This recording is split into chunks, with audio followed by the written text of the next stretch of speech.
Good morning बच्चों। अभी जो आप सवाल देख रहे हैं, यह सवाल भूखंडों का क्षेत्रफल ज्ञात करने से संबंधित है और प्रत्येक भूखंड को आप बहुभुज कह सकते हैं। इस बहुभुज को कई खंडों में बांट दिया गया है।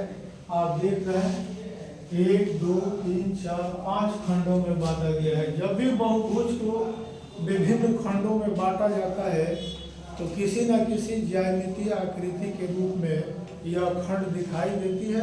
कुछ भुजाओं की लंबाई इसमें दे दिया गया है और जिसकी आवश्यकता है आप स्वयं पहले निकाल लेंगे।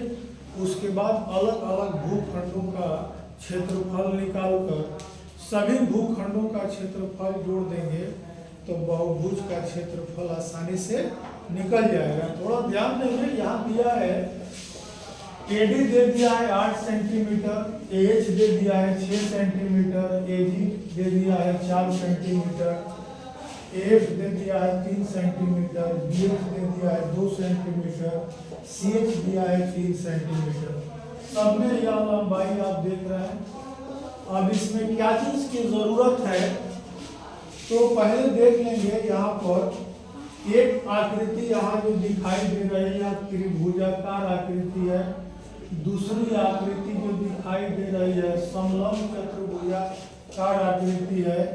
तीसरी आकृति भी त्रिभुजाकार है। चौथी आकृति भी त्रिभुजाकार है और पांचवी आकृति भी त्रिभुजाकार आकृति है। पहले आकृति के लिए आधार और ऊंचाई चाहिए क्षेत्रफल के लिए, मालूम है। दूसरी आकृति जो समलंब चतुर्भुज का क्षेत्रफल होता है आप जानते हैं 1/2 समानांतर भुजाओं का योग गुणे ऊंचाई होता है। समानांतर भुजाओं की लंबाई दे दी गई है। ऊंचाई के रूप में FH का उपयोग करेंगे। FH निकालने के लिए AH में से AG घटाएंगे तो AH यहाँ से यहाँ तक दे दिया है 6 सेंटीमीटर। AF घटाएंगे 3 सेंटीमीटर तो FH की लंबाई निकल जाएगी। FH की लंबाई आपने कितना निकाल लिया? 3 सेंटीमीटर। आगे देखेंगे HD है तो HD यहाँ पर हमको जरूरत है इस तीसरी आकृति में, तो पूरा AD में से AH घटा देंगे तो HD निकल जाएगा। देखेंगे AD minus AH 8 minus 6 2 centimetre आ गया। अब एक और आकृति आप देख रहे हैं यहाँ पर चौथी आकृति, इसमें आपको AG की आवश्यकता पड़ेगी। AG निकालने के लिए आपको AG दे दिया गया है 4 सेंटीमीटर और AG भी दे दिया है। इस आकृति में हमको किसी चीज की आवश्यकता नहीं है। अब देखेंगे GD निकालना है। GD की आवश्यकता है तो GD के लिए AD में से AG घटा देंगे।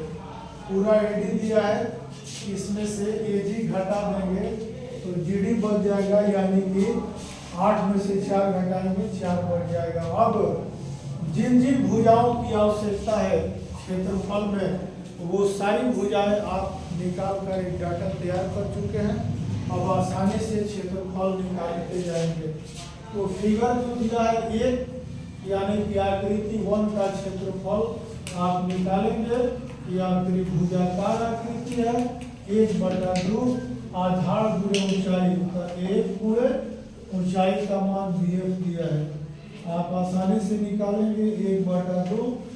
AF की लंबाई दे दिया है, कहाँ है AF की लंबाई दे दिया 3 सेंटीमीटर और BF की लंबाई दे दिया है 2 सेंटीमीटर। काट देंगे 3 सेंटीमीटर स्क्वायर। ये पहले आकृति का क्षेत्रफल हो गया। एक आकृति आपने कंप्लीट कर लिया है। दूसरी आकृति देखेंगे, फिगर 2 का क्षेत्रफल निकालेंगे। का क्षेत्रफल यह एक समलंब चतुर्भुजाकार आकृति है। 1/2 ऊंचाई शीर्षलंब चाहे ऊंचाई समानांतर भुजाओं का योग, ठीक है ना। 1/2 देखेंगे। ऊंचाई है FH, समानांतर भुजाएं है BF plus CH, BF plus CH निकाल लेंगे। 1/2 FH का मान कितना दिया है, कितना दे दिया है 3 सेंटीमीटर। और यहाँ देखेंगे BF का मान कितना दिया है जी 2 सेंटीमीटर। और देखेंगे CH का मान कितना दे दिया है, CH का मान कितना दिया है, यहाँ 3 सेंटीमीटर। अब इसको थोड़ा सा आगे बढ़ाएंगे, यहाँ पर देखिए तो 1/2 3 और 3 और 2 5 होता है, ठीक है ना। 1/2 15 7.5 हो जाएगा सेंटीमीटर स्क्वायर, ठीक है ना जी। BF का कितना दिया था 2, CH का कितना दिया था 3। यहाँ BF है, यहाँ CH है। FH का मान निकाल दिए थे आप, FH का मान कितना दे दिया था, 3 दे दिया था क्या, तो 7.5 सेंटीमीटर स्क्वायर इसका क्षेत्रफल आता है। ये भी क्लियर हो गया। तीसरा आकृति देखेंगे, वो त्रिभुजाकार है, का क्षेत्रफल निकालेंगे 1/2 आधार गुणे ऊंचाई, आधार HD है और ऊंचाई कितना दे दिया है, CH दे दिया है। 1/2 आधार HD का मान कहाँ आपने निकाला था 2, और CH का मान कितना है, CH का मान कहाँ निकाले थे, यहाँ 3 है ना जी, तो ये बढ़ जाएगा, देखेंगे सिर्फ 3 सेंटीमीटर स्क्वायर हो गया। अब आकृति 4 का क्षेत्रफल निकालेंगे हम। 4 कैसी आकृति है, त्रिभुजाकार आकृति है। 1/2 आधार गुणे ऊंचाई, तो इसका आधार मान लेंगे AG और ऊंचाई कितना हो जाएगा, EG हो जाएगा। अब आगे थोड़ा सा बढ़ाते चलेंगे, है ना। 1/2 AG कितना है, AG इसमें दिया हुआ है, देखिए AG कितना दे दिया है 4, और EG कितना दिया है, EG इसमें है जी, देखेंगे 2.5 कटेगा तो काट देंगे, 2 गुना 4 25 गुना 50 5 सेंटीमीटर स्क्वायर आ जाता है। और उस फिगर एक लास्ट बचता है 5 का क्षेत्रफल निकाल लेंगे। देखिए तो 5 त्रिभुजाकार आकृति है। 1/2 आधार यहाँ क्या है, देखिए तो GD, और ऊंचाई कितना आता है EG। आप देखेंगे 1/2 GD का मान आप निकाले थे, कितना आया है GD का मान 4, EG का मान कितना निकाले हैं, EG का कितना आया 2.5, ये कटेगा 4 2 25 गुना 50 5 सेंटीमीटर स्क्वायर। अब पूरे बहुभुज का क्षेत्रफल निकालना है आपको। सबों का क्षेत्रफल जोड़ देंगे, आकृति 1 2 3 4 5। 1 का क्षेत्रफल कितना है बोलिए, कितना है 3 सेंटीमीटर स्क्वायर।